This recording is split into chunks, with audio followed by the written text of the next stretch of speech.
அன்பானவர்களே, அன்பு வணக்கங்கள்.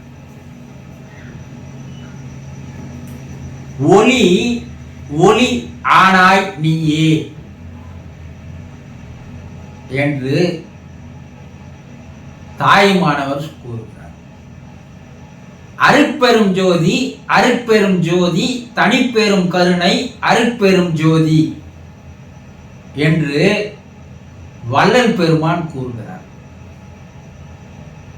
எதை இவங்க சொல்றாங்க? ஒளி என்று அவர் கூறுகிறார், ஜோதி என்று இவர் கூறுகிறார். எதை சொல்றாங்க? நம்ம எதை கடவுள், தெய்வம், ஆண்டவன், இறைவன், பரம்பொருள், பரமபிதா, பரமசிவன் என்று பல பெயரை வைத்து அழைக்கிறோம் இல்லையா? அந்த பரம்பொருள் ஒளியாகத்தான் இருக்கிறது. அந்த ஒளி சிறு விட்டில் பூச்சியில் இருக்கின்ற மின்மினி விளக்கை போல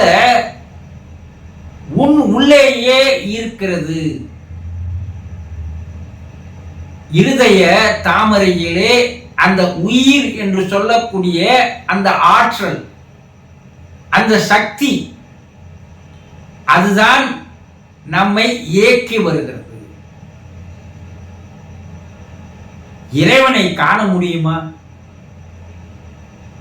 முடியாது. ஆனால் உணர முடியும். இறை சக்தியை, இறை ஆற்றலை உணர முடியும். உயிரை காண முடியுமா? முடியாது. ஆனால் உயிரை உணர முடியும். அதை உணர்ந்து கொள்ளுகின்ற வழிதான் உங்களுக்கு தெரியவில்லை.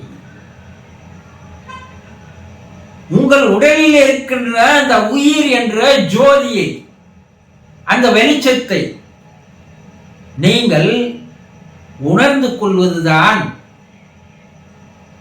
ஆத்ம தரிசனம் என்று சொல்லக்கூடிய ஒரு அற்புதமான தியான பயிற்சி ஆகும். உங்களுக்குள் இருக்கின்ற கடவுளை காணவும், ஆண்டவனை அறியவும் அற்புதமான ஒரு வழி. எங்கெங்கும் தேடி கிடைக்காத ஒன்று உங்களுக்குள்ளேயே வைத்துக் கொண்டிருக்கிறீர்கள். இருக்கும் இடத்தை விட்டு இல்லாத இடம் தேடி எங்கெங்கோ அலைகின்றாய் ஞான தங்கமே. நீ ஏதும் அறியாதவரடி ஞான தங்கமே. எங்கெங்கயோ ஓடுறீங்க. கடவுளை பார்க்கணும், ஆண்டவனை பார்க்கணும், தெய்வத்தை பார்க்கணும், அந்த கோயில் போகணும், இந்த கோயில் போகணும், இந்த விரதம் இருக்கணும் இல்லையா? ஆனால் உங்களால் காண முடிந்ததா? உருவங்களை கண்டு வருகிறீர்கள், உண்மையை காணவில்லை. ஆனா உங்களுக்குள்ள இருக்குதுன்னு சொல்றாங்க சித்தர்கள். இருக்கும் இடத்தை விட்டு இல்லாத இடம் தேடி அலைவது காலம் வீணாவதற்கு சமமானது. அதை நீங்கள் அறிந்து கொள்ளுகின்ற அற்புதமான, இதுவரைக்கும் உங்களுக்கு தெரிந்திராத, இதுவரைக்கும் யாரும் கற்றுத்தராத இந்த அற்புதமான ஆத்ம தரிசனம் என்ற தியான பயிற்சியானது இந்த மாதம் கடைசி ஞாயிறு 26ஆம் தேதி திருவண்ணாமலையில் நான் நடத்த இருக்கிறேன். இது ஒரு அரிய வாய்ப்பு, ஒரு அரிய சந்தர்ப்பம் உங்களை தேடி வருகிறது. இறைவன் என் மூலமாக உங்களுக்கு ஒரு அழைப்பை விடுக்கிறார். வாருங்கள், வந்து கலந்து கொள்ளுங்கள். உங்கள் உள் இருக்கின்ற கடவுளை கண்டு கொள்ளுங்கள். உங்கள் வாழ்க்கையே மாறிவிடும். புரிந்து கொண்டீர்களா? விருப்பம் இருந்தால் கர்மா வேலை செய்ய வேண்டும். உங்கள் கர்மா சரியாக இருந்தால் விருப்பம் வரும். அப்படி விருப்பம் இருந்தால் தொலைபேசியில் தொடர்பு கொண்டு விவரங்களை கேட்டறிந்து பல பேர் முன்பதிவு செய்து வருகிறார்கள். நீங்களும் பதிவு செய்து கொள்ளுங்கள். அன்பர்களே, இறந்தவர்கள் இறைவனிடம் கெஞ்சி கண்ணீர் விட்டு கதறி அழுது கேட்பது என்ன தெரியுமா? இறந்தவர்கள் ஆவி உலகம், மேல் உலகம், யமலோகம் என்று சொல்லக்கூடிய அந்த உலகத்திற்கு சென்றவுடன் அங்கு இறைவனிடம் அவர்கள் கெஞ்சி கேட்பது, இறைவா, நாங்கள் பூமியில் வாழ்ந்த போது தெரிந்தோ தெரியாமலோ பல்வேறு தவறுகளை செய்துவிட்டோம். பொறாமை, பொச்சிருப்பு, ஆசை, காமம், இப்படி பல்வேறு விதமான தவறுகளை நாங்கள் செய்துவிட்டோம்.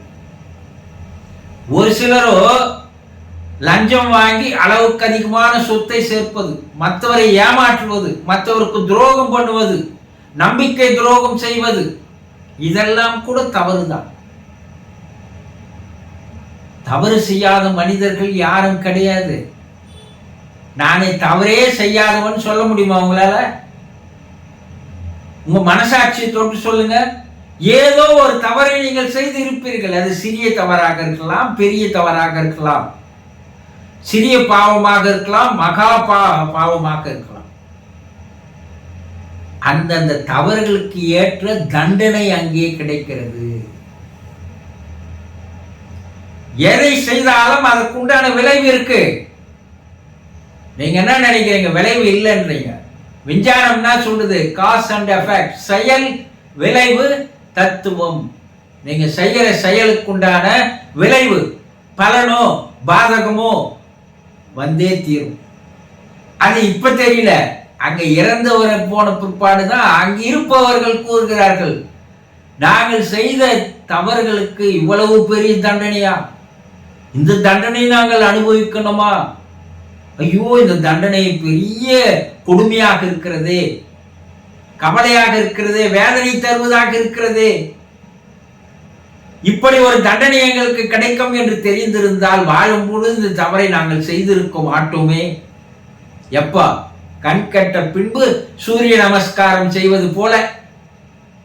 இங்கு வாழ்பவர்களுக்கு தெரியவில்லை, நீங்க ஒரு மாயையில வாழ்ந்துனுக்கிறீங்க. நமக்கு பின்னாடி என்ன கிடைக்க போகுது என்பதை பற்றி நீங்கள் நினைத்து கூட பார்ப்பதில்லை. நினைக்கிறதுக்கு நேரம் இல்லை. அதனால தொடர்ந்து தவறுகளை செய்கிறீர்கள். ஆனா அங்க இருக்கிற அந்த ஆத்மாக்கள் தான் தவறுக்குண்டான தண்டனைகளை அனுபவிக்கும் போது இறைவனிடம் அவை கெஞ்சி கூத்தாடுவது என்ன தெரியுமா? இறைவா, என்னை மன்னித்து விடு, நான் மனமுருகி வேண்டுகிறேன், என்னை மன்னித்து விடு, தயவு செய்து மன்னித்து விடு. நான் இந்த தவறுக்கு ஒரு தண்டனை கிடைக்கும் என்று நான் எதிர்பார்க்கவில்லை. நான் தவறு செய்தது உண்மைதான். ஆகவே தயவு செய்து என்னை மன்னித்து விடுங்கள். இந்த தண்டனையிலிருந்து எங்களுக்கு குறையுங்கள், விலக்கு அளியுங்கள், எங்களை விடுவியுங்கள். இனி ஒரு பிறப்பு கிடைத்தால் நாங்கள் இந்த தவறை எல்லாம் செய்ய மாட்டோம். ஆகவே இறைவா, முதலில் நாங்கள் செய்த தவறுகளுக்கு எங்களை மன்னியுங்கள் என்று கண்ணீர் விட்டு கதறி அழுகிறார்கள். அவங்க அந்த நிலையில இருக்கும்போது இங்க பூமியில வாழ்றவங்க நம்ம கோயிலுக்கு போயாவது இறைவனிடம் வேண்டும் போது நாம் செய்த தவறுக்கு அந்த கோயிலில் ஆலயங்களில் நீங்கள் மன்னிக்கும்படி கேட்டு இருக்கிறீர்களா? இது இறைநிலை.